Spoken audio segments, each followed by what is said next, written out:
प्यारे देशवासियों, नमस्कार।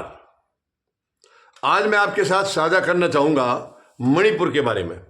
जैसे कि आपको पता है, बहुत लंबे समय से मणिपुर जल रहा है और कितने दुख की बात है कि हमारे देश के प्रधानमंत्री को, गृह मंत्री को, किसी को फिक्र नहीं, सरकार को कोई फिक्र नहीं है। मणिपुर जल रहा है तो देखने में तो ये लग रहा है कि उसको जलाया जा रहा है। मतलब और क्या करें, किसको मैं दोष नहीं दे रहा हूँ, लेकिन हालात जब काबू नहीं कर रहे हैं, यानी आप देखिए कहीं पर कोई लड़ रहा है, कोई किसी को मार रहा है और हम खड़े खड़े तमाशा देख रहे हैं। इसका मतलब हम चाहते हैं कि वो लड़ाई जारी रहे उनकी। तो मणिपुर को जिस तरीके से जलता हुआ छोड़ा गया, उससे तो यही लग रहा है कि इसको लापरवाही वहां पर बहुत ज्यादा की गई है और शायद किसी का शौक था इस तरीके से मणिपुर को इस कंडीशन तक पहुंचाने का। ये मैं मतलब दर्द में कह रहा हूं मैं, क्योंकि हालात ऐसे ही थे। वरना ऐसा क्या हो गया, जब कोई बाहर से दुश्मन देश अटैक करता है, हम मजबूती के साथ उसका मुकाबला करते हैं और हमारे एक राज्य के अंदर दो समुदाय आपस में भिड़ रहे हैं और हम कुछ कर नहीं पा रहे। हम लाचार कैसे हो सकते हैं? अपने ही देश के किसी राज्य को हम ठीक नहीं कर पा रहे हैं, उनके दो समुदाय के बीच में हम अच्छा रिश्ता नहीं रख पा रहे हैं, तो ये शर्म की बात है। सरकार के लिए बहुत ही डूब मरने की बात है। मैं साफ कहूंगा, ये शर्म की बात है।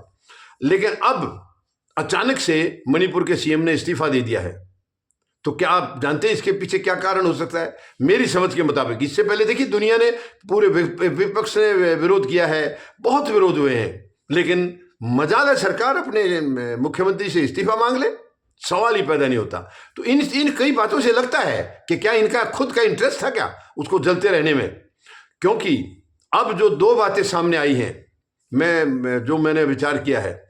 एक तो राष्ट्रपति ट्रंप के भय की वजह से इन्होंने इस्तीफा दिया है। राष्ट्रपति ट्रंप का भय कैसे, वो मैं बताता हूं। अब वहां पर क्रिश्चियन कम्युनिटी है काफी तादाद में, और हमारे प्रधानमंत्री महोदय अब अमेरिका जा रहे हैं, तो राष्ट्रपति ट्रंप इनके ऊपर सवाल कर सकते थे, इनके ऊपर ये बिल्कुल सवाल दाग सकते थे कि आपको एक क्रिश्चियन कम्युनिटी के लिए वहां पर कोई आपको रहम नहीं है, उनके लिए आपके मुख्यमंत्री नालायक हैं, निकम्मे हैं, गैर जिम्मेदार हैं, जो भी है वो कुछ भी कह सकते थे। तो एक तो ये था, डेफिनेट है, ये ट्रंप का भय है। दूसरा, एक वीडियो वायरल हुआ है, उसमें जो वर्तमान मुख्यमंत्री थे जिन्होंने इस्तीफा दिया अभी, उनकी तरफ से कुछ बातें कही जा रही हैं और वो ऐसा क्या कहा जा रहा है कि वो एक्सेप्ट कर रहे हैं कि ये जो गदर हुआ था वहां पर, जो मणिपुर के हालात जो हैं, ये इनके लिए वो खुद ही जिम्मेवार है, यानी उन्होंने कराया है, ऐसा उन्होंने सपोर्ट किया है मैतेई समुदाय को, ऐसा कुछ वहाँ उनके उसमें वीडियो में निकला है। और वो माननीय सर्वोच्च न्यायालय के पास है, सुनवाई है। तो शायद एक वो भी भय था। ये डेफिनेट दो भय हैं, वरना जो हालात मणिपुर में हुए हैं ये बहुत ही शर्मनाक हैं, बहुत ही शर्मनाक हैं। आज़ादी के बाद के किसी एक राज्य में ऐसे, और सरकार हाथ पर हाथ रख के बैठी रहे, केवल तमाशा देखती रहे। तभी तो मैं कह रहा हूं कि लग तो ऐसा रहा कि इसको जलवाया गया है।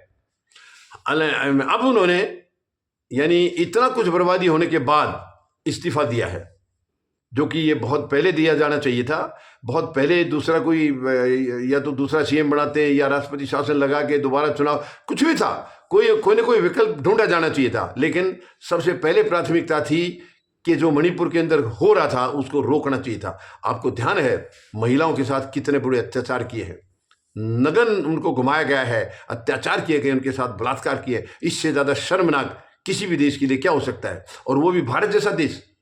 भारत दुनिया का सबसे बड़ा लोकतांत्रिक देश है। संस्कृति हमारे देश की सबसे उत्तम मानी जाती है पूरी दुनिया में, और हमारे यहाँ ऐसा हो रहा है, बहन बेटियों के साथ ऐसे अत्याचार खुल्लम खुल्ला सड़कों पर उनकी परेड कराई जा रही थी। क्या कुछ नहीं हुआ वहां पर, आर्म्स अम्युनिशन तक लूटे गए हैं, यानी सरेआम बिल्कुल पुलिस से छीन लिए गए हैं। तो वो भी एक बहुत बड़ा सवाल था कि इतने आर्म्स अम्युनिशन आज कहाँ हैं, वो किस जगह हैं? क्या उसका कोई गलत इस्तेमाल नहीं हो रहा होगा? गलत धंधे में इस्तेमाल नहीं हो रहा होगा? बिल्कुल हो रहा होगा। तो ये बहुत सारे सवाल थे, गिनती करने लगे तो कई दिन लग जाएंगे। बहुत सारे सवाल थे। आखिर में मणिपुर के मुख्यमंत्री ने वीरेंद्र सिंह ने इस्तीफा दे दिया है। वो केंद्र के कहने से दिया है, केंद्र ने उनको बोला है इस्तीफा देने के लिए। तो क्या केंद्र पहले सो रहा था? जब सारी दुनिया की तरफ से यानी इनको जब अपना सर नीचे और ज्यादा होता दिखाई दिया है, तब इन्होंने उनको कहा इस्तीफा देने के लिए। जब तक पूरा देश मांग कर रहा था, पूरी दुनिया मांग कर रही थी कि इस्तीफा लीजिए या इनको हटाइए, सरकार बदली करिए, मुख्यमंत्री दूसरा बनाइए। वो बीच में आपको ध्यान भी होगा, एन वीरेंद्र सिंह ने एक नाटक भी किया था, एक कागज, अब पता नहीं उस पर क्या लिखा था, कह तो ये रहे हैं कि वो तो इस्तीफा देने जा रहे थे राज्यपाल को, लेकिन एक महिला ने उनके हाथ से, उनके कार्यकर्ता थी, उनसे हाथ से वो लेकर के और फाड़ दिया गया कि नहीं नहीं, जनता नहीं चाहती कि वो इस्तीफा दे। ये सब ड्रामा है, ये बकवास है खामखा की, ये फालतू मूर्ख बनाने वाली बातें हैं। खैर फाइनली ये है कि अब मैं समझता हूँ शायद मणिपुर में हालात ठीक हो जाएंगे, क्योंकि शायद अगर सरकार की मंशा बन गई है, केंद्र सरकार की अगर मंशा है वहाँ शांति लाने की, तो शायद आ जाएगी, क्योंकि उनकी मंशा अब तक थी नहीं, केंद्र सरकार की अब तक मंशा नहीं था। आप देखिए कि इतना लंबा समय हो गया, प्रधानमंत्री महोदय ने एक बार भी जाने की तकलीफ नहीं की है। विदेश सारे देश छान दिए उन्होंने, सारे देश छान दिए, लेकिन मणिपुर में जाने की इनकी कोई, इनको अब क्या कहूँ मैं इनके खिलाफ, एक देश के प्रधानमंत्री हैं, मैं कोई गलत शब्द भी इस्तेमाल नहीं करना चाह रहा, लेकिन ये शर्मनाक है, ये दुखद है।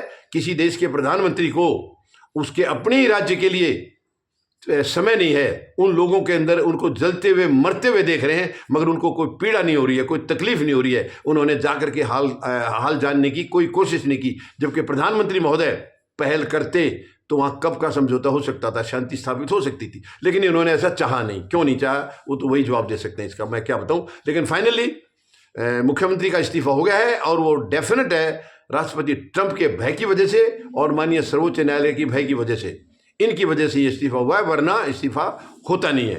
तो अब उम्मीद लगाते हैं कि शायद मणिपुर में हालात बहुत जल्दी ठीक हो जाएंगे, शांति हो जाएगी, जो खून खराबा वहाँ हो रहा है वो तुरंत बंद होगा। धन्यवाद। जय जवान, जय किसान, जय हिंद।